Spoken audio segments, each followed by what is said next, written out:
আসসালামু আলাইকুম।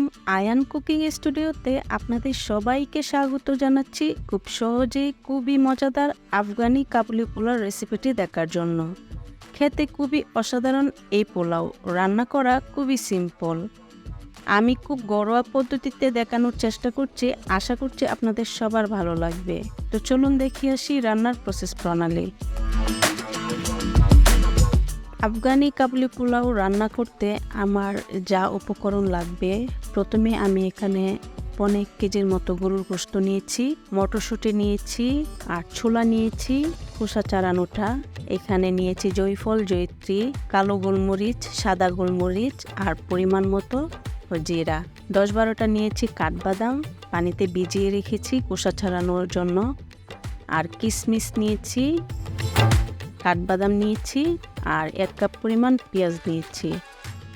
আর আমার লাগবে হচ্ছে গাজর। প্রথমে চুলায় পাত্র বসিয়ে পরিমাণ মতো তেল দিয়ে নিচ্ছি। তেল গরম হয়ে আসলে পেঁয়াজ কুচি দিচ্ছি 1 কাপ। এখন কিছুক্ষণ ভেজে নিব। বেশি ব্রাউন কালার করে ভাজার প্রয়োজন নেই, হালকা সফট হয়ে আসলে অ্যাড করে দিচ্ছি বিফ। এখন মিক্স করে নিব। আর আমি যে মশলাটা দেখিয়েছিলাম জয়ফল, জয়িত্রী, ওইগুলা এখন মিক্স করে দিচ্ছি। আমি ব্লেন্ড করে পানি দিয়ে মিক্স করে দিয়ে দিচ্ছি, আর পরিমাণ মতো লবণ দিয়ে দিচ্ছি। এখন অল্প পানি দিয়ে ঢাকনা দিয়ে রান্না করব। এক্সট্রা কোনো মশলার প্রয়োজন নেই, আর যেহেতু এর মধ্যে কোনো মশলা ইউজ করা হয় না, এভাবেই ঢাকনা দিয়ে রান্না করব কিছুক্ষণ। যেহেতু গরুর মাংসগুলো অনেকাংশেই বড়, এই জন্য কিছুক্ষণ হাতে সময় নিয়ে খুব ভালোভাবেই সেদ্ধ করে নেব। আবারও পানি দিয়ে দিচ্ছি, আর আমি কিন্তু একটু পর পর ঢাকনা উঠিয়ে নেড়ে দিয়েছি। এ পর্যায়ে মাংসটা খুব ভালোভাবেই সেদ্ধ হয়ে গেছে। আবারও চুলায় পাত্র বসিয়ে পরিমাণ মতো তেল দিয়ে, তেল যখন গরম হয়ে এসেছে এই পর্যায়ে গাজর কুচি করে দিয়ে দিচ্ছি, আর কাজু বাদাম আর কিশমিশ দিয়ে দিয়েছি। এই পর্যায়ে কাঠবাদাম দিয়ে দিচ্ছি, আর মটরশুঁটি দিয়ে দিচ্ছি। এখন এটাকে কিছুক্ষণ ভেজে নিব, আর সাথে ছোলা দিয়ে দিচ্ছি। এখন 4-5 মিনিট লো ফ্লেমে ভেজে নিব।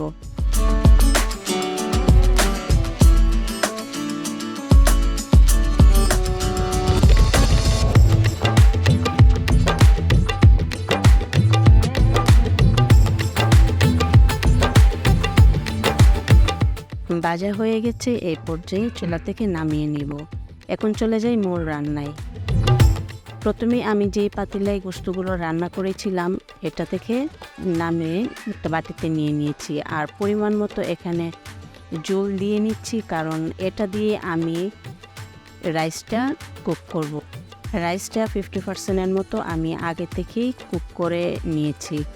যেহেতু ভিডিওটা অনেক বড় হয়ে যাবে, এই জন্য আমি দেখাইনি। এখন গোশতগুলো আবার ছড়িয়ে দিয়ে উপর দিয়ে জলগুলো দিয়ে আবার রাইস দিয়ে নিচ্ছি।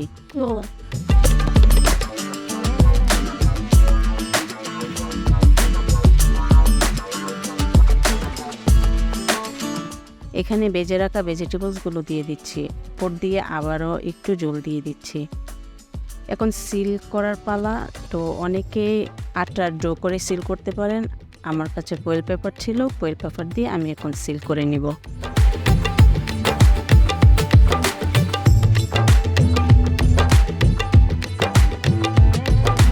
ফয়েল পেপার দিয়ে সিল করে আমি একদম লো ফ্লেম করে চুলায় বসিয়ে দেব।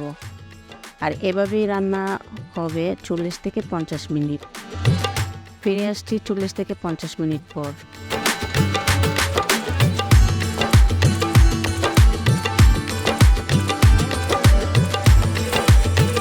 ফিরে আসলাম 40 মিনিট পর। ঢাকনা খোলার সাথে সাথেই খুবই সুন্দর স্মেল বের হচ্ছে। খুব অল্প উপকরণ দিয়ে এই রান্না করা যায়। রান্না করা খুবই সহজ। আপনারা কিন্তু খুব সহজেই আসছে ঈদ উপলক্ষে তৈরি করতে পারেন এই মজাদার রেসিপি।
আমি খুবই সহজভাবে দেখিয়েছি।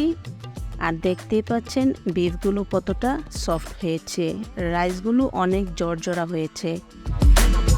আশা করছি ভিডিওটি আপনাদের ভালো লাগবে।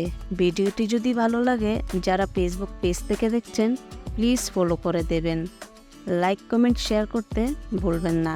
আর যারা ইউটিউব থেকে দেখছেন প্লিজ সাবস্ক্রাইব করে দিবেন। সবাই ভালো থাকবেন। আল্লাহ হাফেজ।